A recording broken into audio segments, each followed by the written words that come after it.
Hallo meine Freunde und herzlich willkommen zurück zu Let's Play Final Fantasy X. Dass die letzte Aufnahmesession so abrupt geendet hat, tut mir leid. Da ist mir was spontan dazwischen gekommen und kam quasi ins Zimmer gestürmt und dann war der ganze Sound dahin und ich dachte mir so, ja oh nee, hast kurz vorgespeichert, lass mal bleiben. Wir machen aber absolut ganz genau dort weiter. Auf dem Cliffhanger aller Cliffhanger. Wir haben die Prüfung zum Dom von Zanarkand. Das nennt sich Dom, nicht nur Tempel. Steht hier, glaube ich, sogar. Yevon Dom. Diese Prüfung haben wir abgeschlossen, haben dann diesen Speicherpunkt bekommen. Und jetzt erwartet uns ein Boss. Denn ein riesiger vollgeschneiter Berg, die Innenseite eines riesigen, dort nicht mehr vollgeschneiten Berges, der Yevon Dom an sich, also die Ruinen und das Rätsel waren einfach noch nicht genug Prüfung. Achso, ich habe das riesige Biest oben auf dem Gipfel vergessen, den Wächter Heiligtum. Es fehlt noch ein weiterer Boss, der Wächter Heidentum. Gott, ich bin voll excited. Könnte eine etwas laute Aufnahme werden, ich hoffe, es hält sich im Rahmen. Dieser Bossfight findet auf einem ganz speziellen Feld statt, wie ihr seht. Und zwar, im Prinzip hat dieser Boss nur einige ganz wenige Mechaniken. Erstens, er benutzt einen Angriff, der einen Charakter in Tobsucht versetzt. Zweitens, wenn er angegriffen wird, kontert er auf die 3 Felder vor sich mit einem physischen Angriff.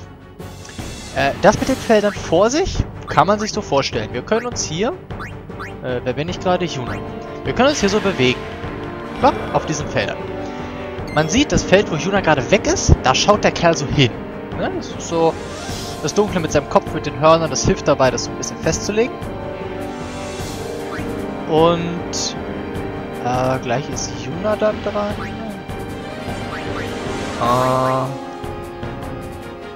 Ja, wenn ich den jetzt haue, schade, dann macht er schlichtweg das hier. Er dreht sich nicht zu demjenigen, der ihn gehauen hat. Er haut einfach zu. Kabum. Und das, wie ihr gesehen habt, für relativ viel Schaden. Und das bedeutet, man möchte bitte nur angreifen, wenn alle Felder oder zumindest 2 Felder, die ihm gegenüberstehen, leer sind. Damit man nicht, so wie ich gerade, wie ein Vollidiot, 2 Schadensticks frisst. Was mich gerade mal interessiert. Und ja. Das ist quasi das Programm hier. Was soll denn jetzt, wenn ich jetzt Tidus darüber stelle und Kimahri darüber stelle, zu Yuna, auf seine Rückseite, dann würde einen von den 3 angreifen und sich dementsprechend zu dieser Person hindrehen. Und dann ist alles für die Katz. Deshalb hole ich jetzt einfach mal ein paar Leute rein, die sowieso noch Züge anwenden müssen.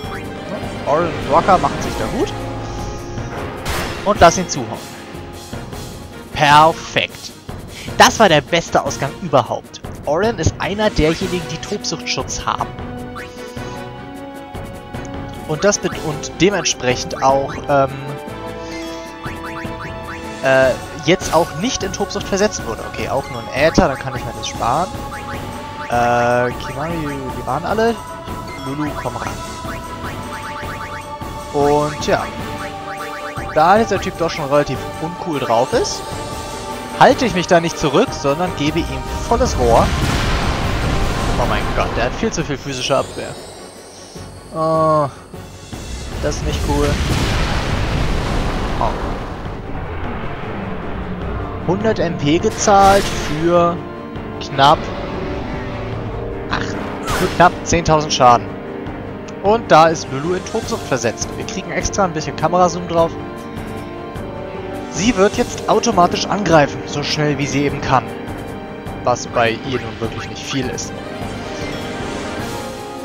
Und natürlich auch, da sie als letztes den Angriff reingekriegt hat, die nächsten Konter kriegen.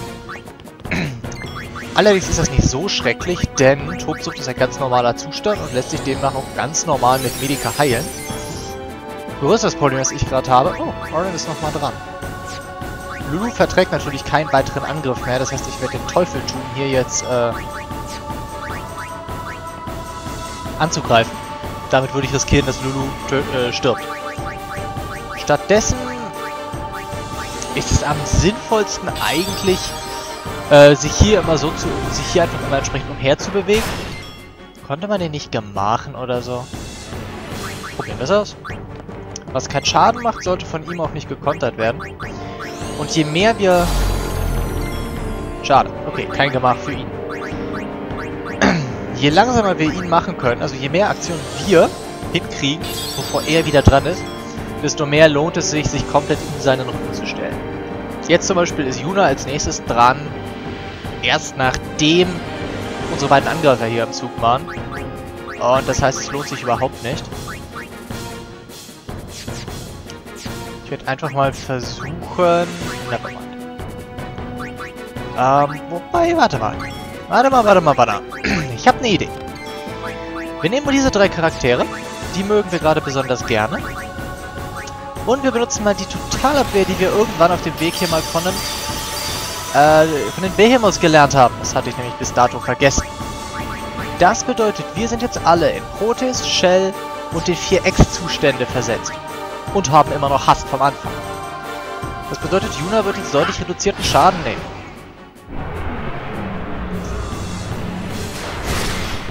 Also, immer noch viel natürlich, weil das Viech einfach enorm viel Angriffskraft hat.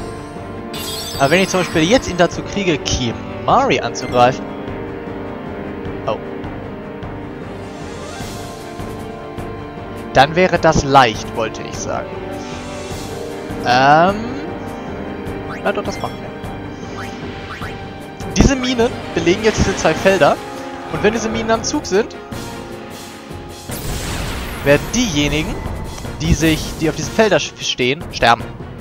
Die werden hochgeschleudert, kommen wieder runter und sind tot. Ganz simpel. So. Jetzt können wir ein bisschen Schaden rausdrücken. Ja, weil seine Konter sind halt herzlich unspektakulär. Und das Schöne an dieser Stelle ist eben, dass... Nee, das ist nicht klug. Ist eben, dass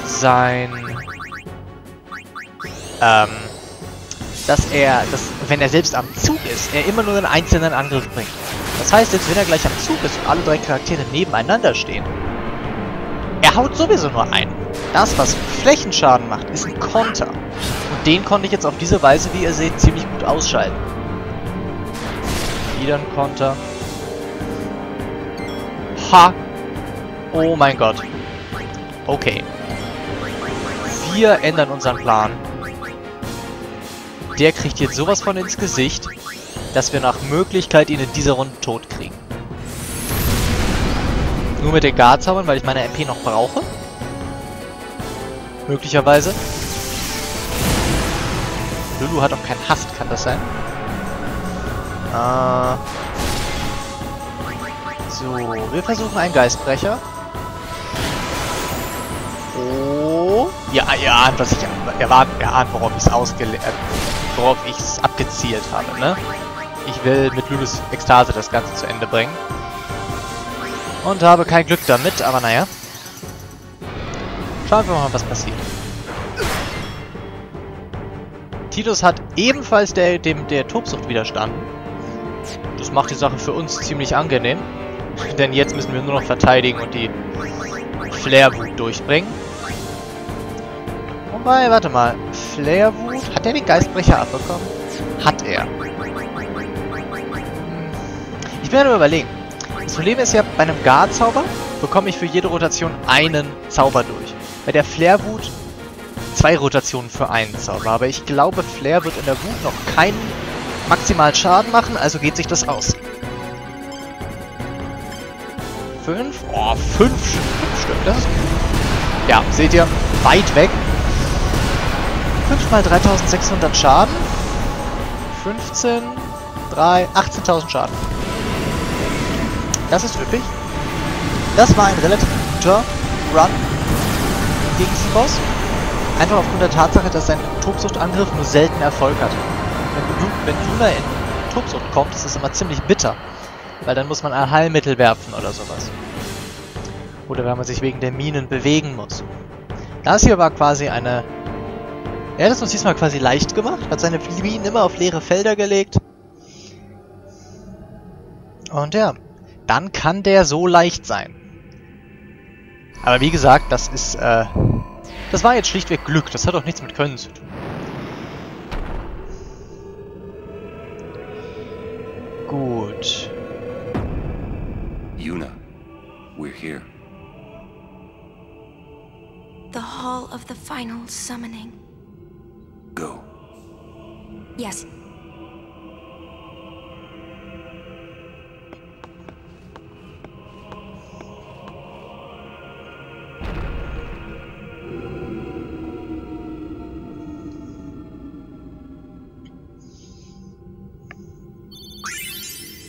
Aber das Vernichten hat sich gelohnt. Huh? What do you mean, no final Aeon?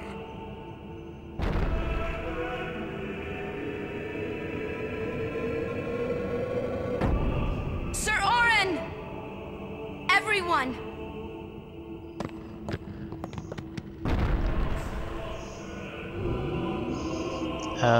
Darf ich speichern, bitte?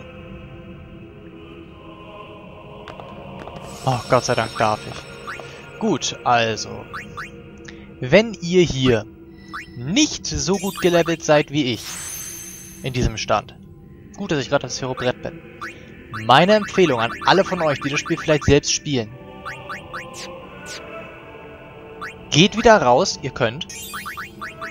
Ups, nein, stopp. Und bringt eure Ekstasen auf Vordermann. Der nächste Bossfight ist einer der schwersten im Spiel. Und definitiv der schwerste bis hierhin. Ach Gott, ja nicht. Und hier, ja, deutlich schwerer als der eben. Deutlich schwerer als das Viech auf dem Gipfel. Der nächste Bossfight ist ein absoluter Mistgegner. Glaubt mir, ihr werdet sehen, wir werden viel Spaß mit ihm haben. Das wird ein langer, mühseliger Weg. Hast muss sie ein Stück zurückgehen. Was ist das denn hier? Und tschüss, daran habe ich kein Interesse. Ja gut, dann geht sie bis Hass zurück und das reicht. Außerdem muss ich nochmal auf Konfusschutz umsockeln. Damit kommt jetzt der nächste Boss, nämlich in Scharen an.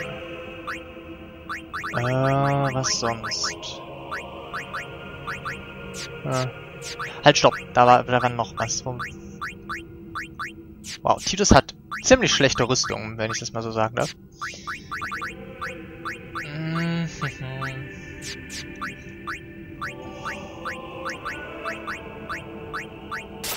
Achso, ja gut. Der ist wiederum ziemlich cool. Gut. Speichern. Und, zurück zur Story.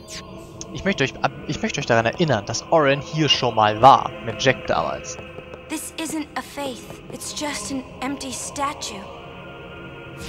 That statue lost its power as a faith long ago.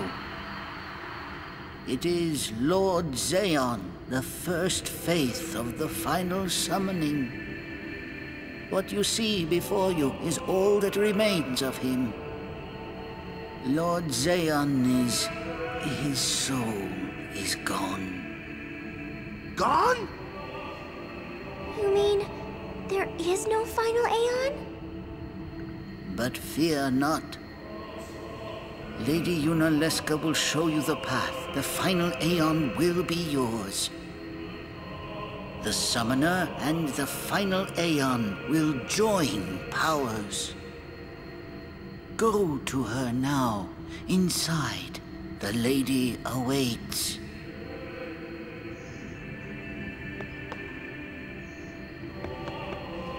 Yuna, wait!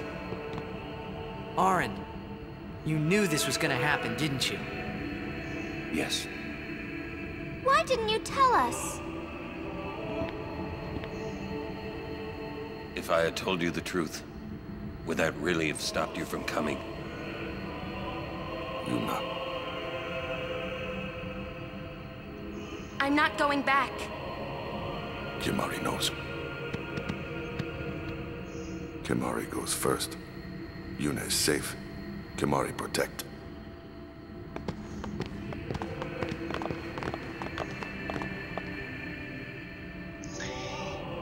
Irgendwie ist Yevon längst nicht so prunkvoll, wie ich dachte. Das hier ist quasi der heiligste Ort, den es für den Glauben von Yevon, also für das, was der Glauben von Yevon predigt, gibt. Wunderschön, oder? Ich meine, dass die Vertreter von Yevon so ziemlicher Schund sind, das haben wir schon mitgekriegt mit Micah und Seymour und Kinok und allem. Aber das scheint ja etwas länger schon zurückzugehen.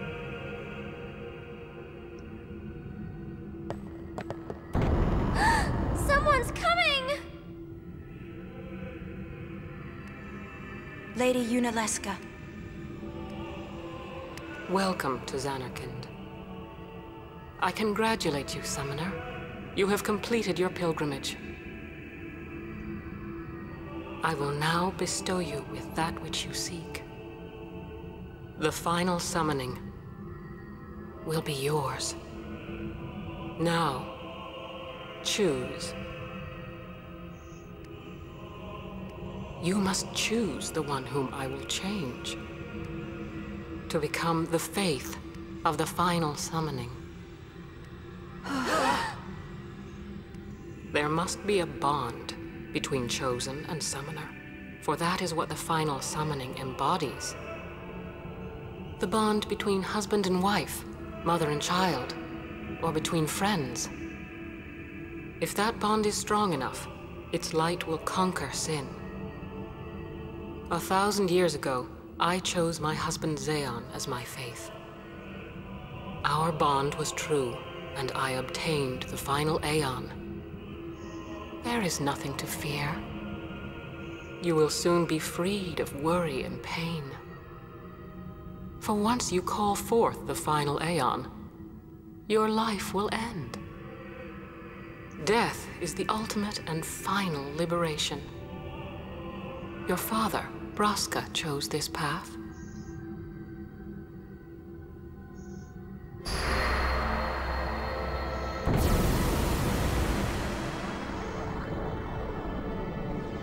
It is not too late. Let us turn back. If I turn back, who will defeat sin? Would you have some other summoner and his guardians go through this? But, my lord, there must be another way. This is the only way we got now. Fine. Make me the faith.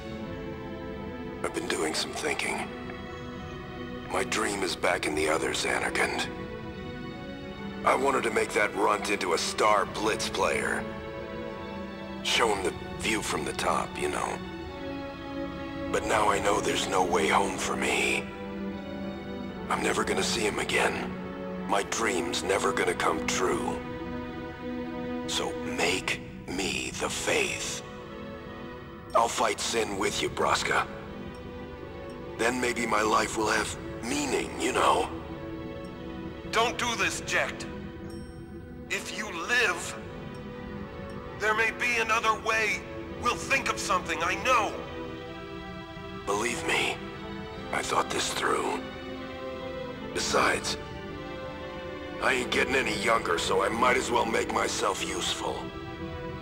Jecht? What? You're not gonna try to stop me too? Sorry. I mean, thank you. Braska still has to fight sin, Orin. Guard him well. Make sure he gets there. Well, let's go. Lord Braska, Jecht. What do you want now? Sin always comes back. It comes back after the calm, every time. The cycle will continue and your deaths will mean nothing. But there's always a chance it won't come back this time. It's worth trying. I understand what you're saying, Orin. I'll find a way to break the cycle. You have a plan? Checked? Trust me, I'll think of something.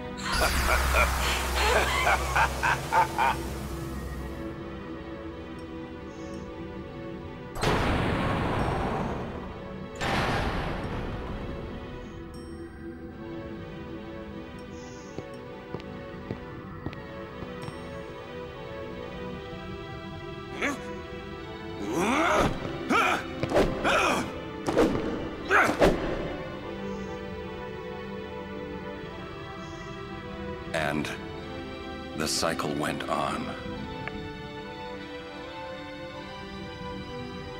We'll break it. But how? What, you got a plan now? If one of us has to become a faith, I volunteer. Me too, Yuna. That still won't change anything, you know? You'd bring the calm, and then what? That won't break the cycle. Listen, you want to defeat Sin and keep Yuna alive. You don't want Sin to come back, yeah? That is just not gonna happen, brother, you know? If you want everything, you'll end up with nothing. But I want everything. Now you're being childish. I give up. So what would an adult do then? They know they can just throw away a summoner, then they can do whatever they like. You're right. I might not even have a chance.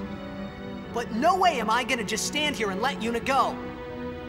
And what Orin said about there being a way, I think it's true. You'll think of something? Yes. I'll go ask Yunalesca. She's got to know something. You really think she'll help you? I don't know. But I have to try. This is my story. It'll go the way I want it. Or I'll end it here. Wait. You say it's your story, but it's my story too, you know? It would be so easy to let my fate just carry me away, following this same path my whole life through. But I know I can't. What I do with no regrets.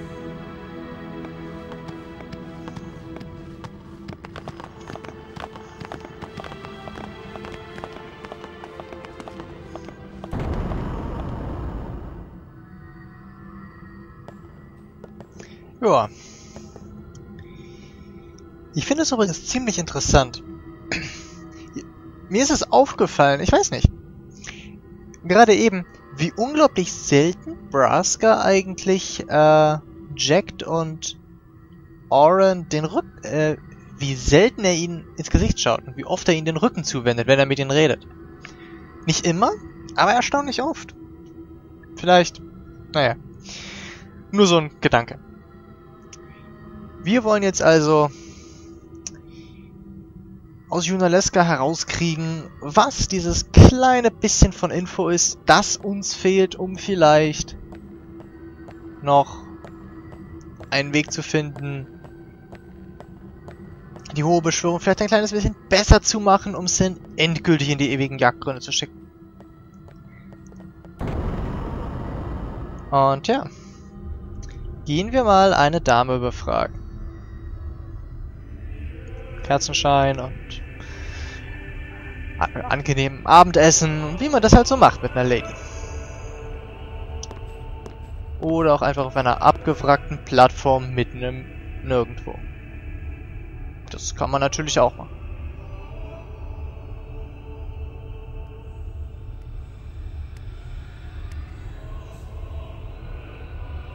Have you chosen the one to become your faith? Who will it be? Might I ask something first? Will Sin come back even should I use the final summoning to defeat it? Sin is eternal. Every Aeon that defeats it becomes Sin in its place. And thus is Sin reborn. So that's why Jack became Sin. Sin is an inevitable part of Spira's destiny. It is never-ending. Never-ending? But if we atone for our crimes, Sin will stop coming back, yeah? Someday it'll be gone, yeah? Will humanity ever attain such purity? Ugh. This cannot be! The teachings state that we can exorcise sin with complete atonement! It's been our only hope all these years! Hope is comforting. It allows us to accept fate, however tragic it might be. No! Where is the sense in all this? Braska believed in Yevon's teachings and died for them. Jack believed in Braska and gave his life for him. They chose to die because they had hope.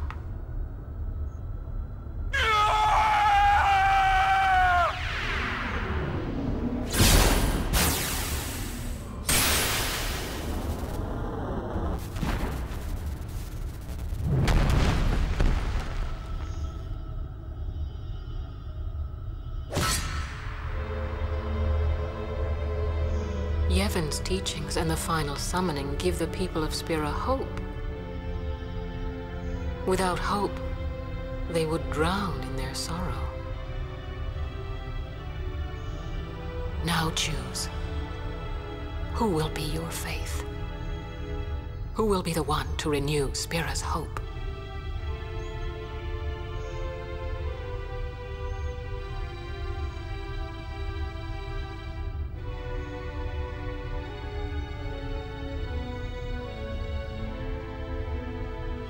No one. I would have gladly died. I live for the people of Spira, and would have gladly died for them, but no more. The final summoning is a false tradition that should be thrown away. No, it is our only hope. Your father sacrificed himself to give that hope to the people, so they would forget sorrow. Wrong. My father wanted to make Spiro's sorrow go away, not just covered up with lies. Sorrow cannot be abolished. It is meaningless to try. My father, I loved him.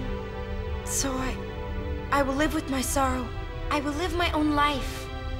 I will defeat sorrow in his place. I will stand my ground and be strong. I don't know when it will be, but someday I will conquer it.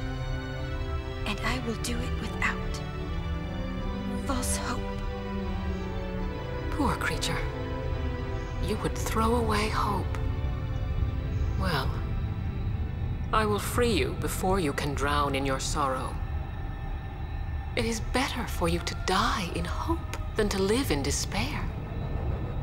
Let me be your liberator.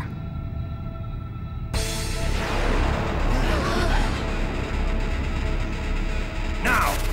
This is it! Now is the time to choose.